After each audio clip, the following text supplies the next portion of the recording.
To those around her, Velma Barfield was considered a harmless, helpful, church-going woman who cared for the elderly. But little did they know there were dark, diabolical plans she carried out on those she was supposed to care for. One of the rare female serial killers, Velma was responsible for 6 known murders. One of the first women to be executed after the resumption of capital punishment, she earned herself the nickname the Death Row Granny. Who was Velma Margie Barfield? Velma Margie Barfield was born on October 29, 1932, to parents Murphy and Lillian Bullard. She was one of 9 children. The family lived in Eastover, North Carolina, in a small house without running water or electricity. Although Velma's father, Murphy, worked numerous jobs, ranging from cotton picking to logging to textiles, he was reportedly terrible at managing money, often squandering what little they had on useless items to boast about what he had purchased. Velma also described Murphy as a violent person. Allegedly, he had many outbursts resulting in furniture being thrown and broken during his temper tantrums. It's also claimed that he would physically attack his children, whilst their mother would turn a blind eye. However, alternative sources claim that Lillian would actually divert Murphy's anger onto herself to save her children from his wrath. At school, Velma didn't have many friends, nor was she accelerating academically. She did, however, enjoy school as an excuse to get away from home. Velma is reported to have had similar tantrum outbursts at school, much like her father. Additionally, her family's struggle with money had her wearing second-hand clothes, which ostracized her more from her peers. The Great Depression was over by this time, but the family was still experiencing financial hardship, not helped by Murphy's way with money. Velma would steal coins from her father's pants and try to bribe other kids at school to be her friend. While Velma's home and school life were incredibly hard, things seemed to only get harder when she started on her first line of crime. Velma began stealing money from her elderly neighbors. But this crime spree was short-lived due to her father finding out and beating her because of it. The family struggles got much worse when a 13-year-old Velma accused her father of sexually assaulting her. At the time, her brothers apparently refuted this claim, but she was supported by one of her sisters further down the line. Velma began a relationship with Thomas Burke when she was 16 years old. Her father forbade her from dating until this age, yet it's said Murphy still disapproved of the relationship. 18-year-old Thomas soon proposed to Velma, who worried about her father's reaction to the news. But this proposal was her chance to escape the family home for good. To bypass her father's temper, the pair eloped on December 1, 1949. Their marriage was initially kept a secret from her family, but Thomas is said to have pressured her to tell her parents. Velma first broke the news to her mother and even asked if she would tell her father for her. But her mother apparently refused. When Velma did confess to her father, he reacted violently before breaking down and crying. Velma claims that after this incident, the dynamic between her and her father changed. Thomas found work at a Coca-Cola bottling factory, and the couple were able to buy their own house. Before long, Velma fell pregnant with their first child. Ronald Burke was born on December 15, 1951. Their daughter, Kim, was born 2 years later on September 3, 1953. Velma was described as a very overprotective mother. To make matters worse, she was eventually diagnosed with fibroid tumors on her uterus. Due to the severity of her pain, Velma underwent a hysterectomy, and the operation came with its own set of problems. Velma developed back pain and hormonal issues. Around the same time, Thomas was in a car accident and became reliant on alcohol to quell any pain he was experiencing. Subsequently, Velma became addicted to her pain medication. Home life for Velma, Thomas, and their 2 children developed into a destructive one. The children claimed they were unable to stop Velma from screaming, and Thomas was still drinking. Thomas's alcoholism caused him to lose his job, and he was ushered into rehab on numerous occasions by Velma. Unfortunately, Velma never sought help for her own pain medication addiction. The addiction developed further when Velma collapsed one day at home. She was taken to the hospital by her father-in-law, as her husband was too inebriated to drive, and she was told she had suffered a nervous breakdown. For this, she was prescribed Librium. Librium is a psychotropic drug used to treat anxiety disorders, but it's extremely addictive.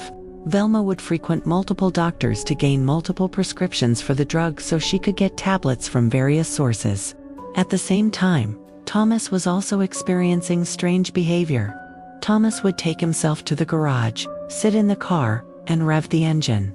When his children tried to stop him, he would get physically and verbally abusive towards them. One day, Velma had been on a shopping trip with her mother. When they returned home, they returned to a house filled with smoke. Thomas had passed out on the bed with a cigarette in his hand. He died of smoke inhalation, along with their family dog and cat. The life insurance policy from Thomas barely managed to cover the funeral. Velma had no choice but to work 2 jobs to support her family. During this time, Velma met a woman named Pauline. The pair became close friends, along with Pauline's husband, Jennings, who was disabled and had a myriad of health problems. More tragedy would strike when Pauline died suddenly from a cerebral hemorrhage. Through this grief, Velma and Jennings became more than just friends. Velma was now on a cocktail of painkillers, and her son was drafted into the military at the time of the Vietnam War. This sent Velma into a severe depression, to which she placed the blame on Jennings and his health issues. As the relationship began to falter, Jennings contacted a divorce lawyer. However, Velma would be the one to end the marriage on a more permanent basis. Resentful of Jennings, Velma purchased a bottle of arsenic-based rat poison. On March 21st, she slipped the poison into one of his meals. Jennings began to struggle to breathe and was taken to the hospital. Sadly, he passed away due to heart complications 24 hours later. Jennings was 54 years old. Velma, who lived off Jennings's life insurance for as long as she could, was forced to move back in with her parents. Her father, who had taken ill and was diagnosed with lung cancer, died a few months after being admitted to a hospice. Velma managed to acquire a job, but the death of her father spurred her painkiller addiction, leading to her accidentally overdosing on 2 separate occasions. She had even resorted to stealing pills she found in her friends' and neighbors' houses. Now living with her mother, more resentment began to grow. Lillian expected her to be a caretaker, cleaner, and sole income earner, and would often refer to her daughter's childhood as the good old days, which irked Velma even more. A spot of happy news was that Velma's daughter was to be married, but Velma knew she had no money to pay for her daughter's wedding. She decided to take a few loans out on her mother's house in her mother's name, which totaled around $2,000. Despite the wedding on the horizon, Velma used most of this money to fund her pill addiction. Worried that her mother would eventually find out about the loan, Velma reached for her poison again. Lillian became sick for a few days, and on December 30th, 1974, Velma upped the dose. Lillian became violently ill, but despite her unfortunate condition, several medical professionals compared her symptoms to that of a stomach flu that was making the rounds. After poisoning her mother, Velma convinced her older brother that something wasn't right, and the pair called for an ambulance. Lillian died a few hours later. After the death of her mother, Velma moved in with her daughter Kim and her husband, but her pill addiction was only getting worse. Kim would try her best to dispose of the pills, but Velma would hide pills in her bra, in the washer, and in toilet paper holders. One day, Velma returned to her mother's house and found her husband's checkbook. She used it to forge checks to fund her growing addiction, though this was short. A few days after she began forging checks, she was caught. At this point, she tried to overdose but awoke in the hospital with a police officer by her side.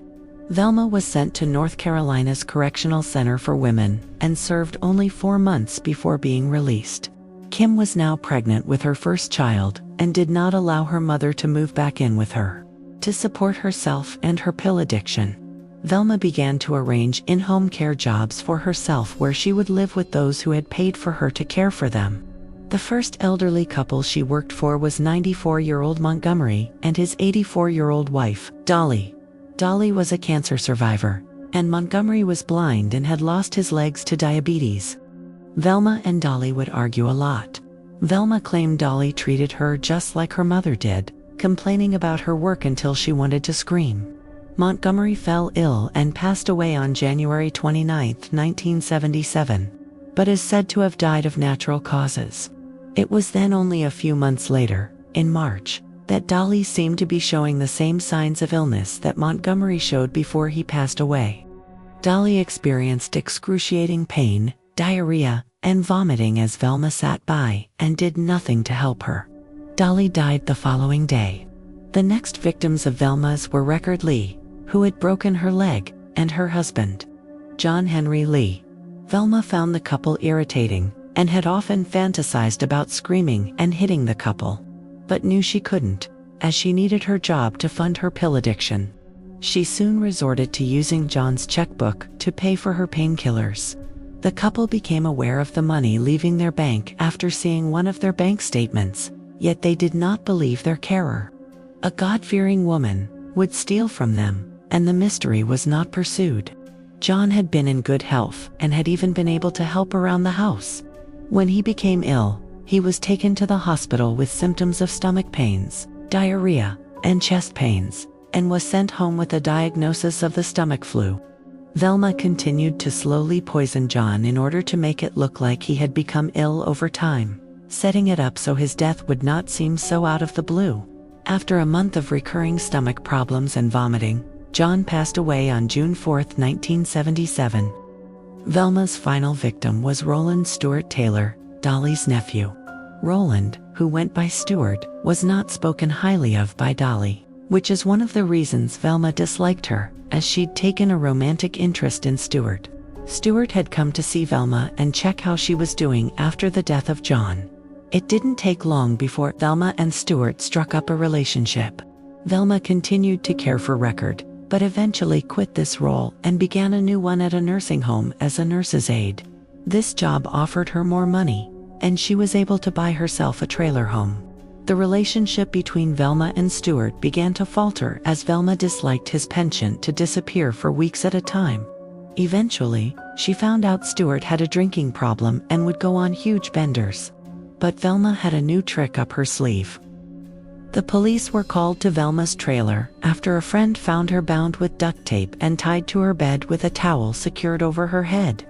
The police were unable to find signs of forced entry, nor were there any signs of a struggle within the trailer, nor any evidence that Velma had been assaulted. Velma had claimed that as she entered her bathroom, a man had grabbed her from behind and had bound her to the bed. This story soon got back to Stewart, who instantly offered for her to stay with him, as he stated it wasn't safe for her to live alone. The fairy tale was short-lived for the couple. Velma began to steal checks from Stewart, but as he wasn't elderly, ill, or in need of care, he quickly found out and threatened to inform the police if she didn't stop. Velma, enraged by this, wanted to leave Stewart.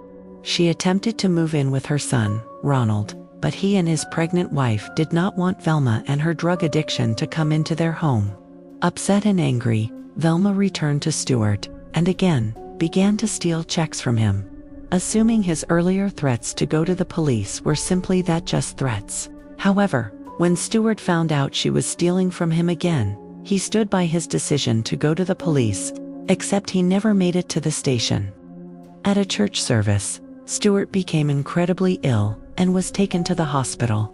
He was given the typical diagnosis of gastroenteritis and was sent home with medication. His sudden illness was chalked up to something he may have eaten. This was true, of course, but the thing that irritated his stomach was the arsenic Velma put in his cereal that morning. At first, Stewart recovered well, but ultimately his mysterious illness returned so severely he was admitted to the hospital. He died an hour later on February 3, 1978. Stewart's death confused his family, especially considering more of their family members died similarly. They requested an autopsy to be performed. Around the same time, the police received a phone call stating that there had been several deaths marked as natural causes that are highly suspected to be murders. This phone call came from Velma's sister. With the combination of Stewart's autopsy and the tip-off by Velma's sister, the medical examiners were able to look for poisoning. They found it was highly likely that the cause of death was arsenic, but more tests were needed. A month later, Velma was taken in and questioned by Detective Benson Phillips, and, of course, Velma acted shocked and upset at the accusations. However, once the remainder of the tests came back from Stewart's autopsy and confirmed the arsenic poisoning, Velma's window of innocence was rapidly closing. In light of this new information, the decision was made to exhume the bodies of the people who Velma had cared for before they died. Velma now knew she had no way to defend herself and confessed to the murders, one of which included her own mother. Although she confessed to some of the killings, she denied murdering Jennings or her first husband, Thomas Burke. Nonetheless, Jennings was also exhumed, and traces of arsenic were confirmed. Despite the confessions, Velma was only officially charged with one count of first-degree murder for Stewart. The detectives knew she only had to be found guilty on one charge of murder for her to be sentenced to the death penalty. And Stewart's case had the most compelling evidence to sustain a guilty charge. On May 5, 1978, Velma did try to plead not guilty due to insanity. Her defense tried to argue her behavior was due to her traumatic childhood, and that the painkillers she was addicted to had in fact affected her mentally. Velma stated that she only meant to use the poison to make them sick long enough to steal from them, and never intended to kill anyone.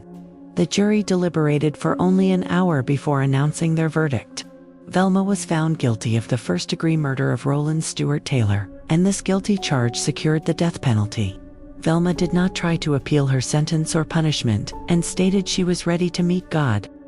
This sentence meant Velma would become the second woman ever to be sentenced to death in North Carolina, after the death penalty was reintroduced a year earlier in 1977. She would be the first woman to be executed by lethal injection. Velma Barfield, now known as the Death Row Granny, had her last meal of Cheetos and 2 bottles of Coke before being executed on November 2, 1984. She was buried by her first husband, Thomas Burke, in North Carolina.